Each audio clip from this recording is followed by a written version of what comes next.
9 target 9 के 9 ध्वस्त, 100% सफल ऑपरेशन। पहलगाम के प्रतिशोध का स्ट्राइक रेट 100%।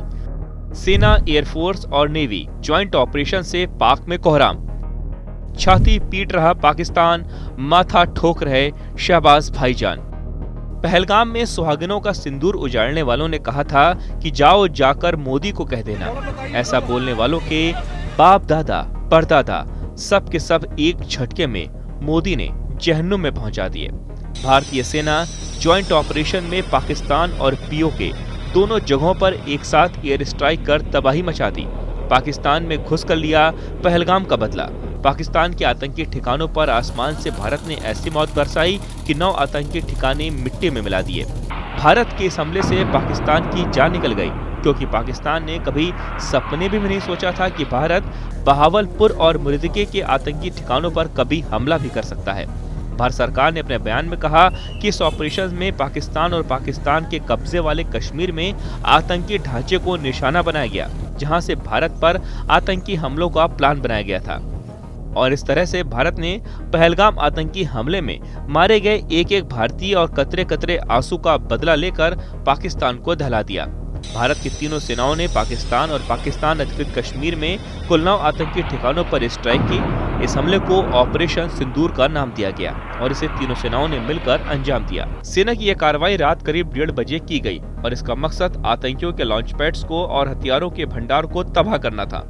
भारत ने पाकिस्तान के नागरिक इलाकों को निशाना नहीं बनाया और न ही पाकिस्तान के सैन्य प्रतिष्ठान या फिर दूसरे प्रतिष्ठानों को भी निशाना नहीं बनाया, बल्कि भारत ने खुफिया एजेंसी रॉ से मिली सटीक जानकारी के बाद एकदम सटीक एयर स्ट्राइक की और पाकिस्तान में तबाही ला दी।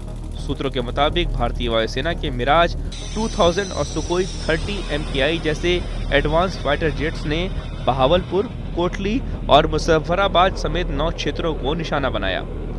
स्ट्राइक 1 और 2 मुजफ्फराबाद पीओके की राजधानी, आतंकी गतिविधियों का बड़ा केंद्र। स्ट्राइक 3 बहावलपुर, जैश ए मोहम्मद का मुख्यालय।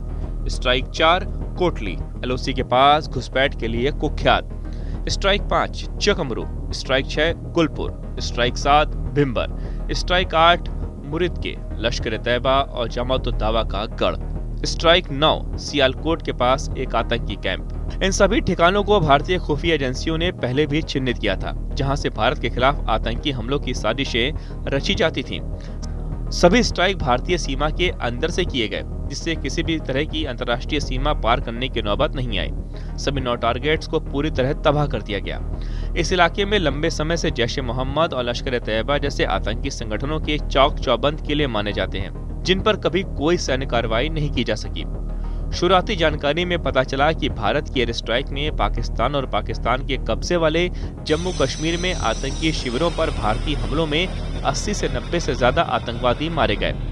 बहावलपुर और मुर्दिके में लगभग 25 से 30 आतंकवादी मारे गए। भारतीय एजेंसियां अन्य आतंकी शिविरों में मौजूद तादाद की पुष्टि कर रही हैं। इन हमलों में बहावलपुर में जैश ए मोहम्मद का मुख्यालय भारतीय सेनाओं ने ध्वस्त कर दिया।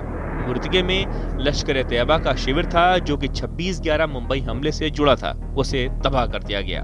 वहीं Gulpur, Lashkar camp Sawai, Bilal camp, Kotli, Barnala camp, Sarjal camp, Mehmoona camp पूरी तरह तबाह हो गए।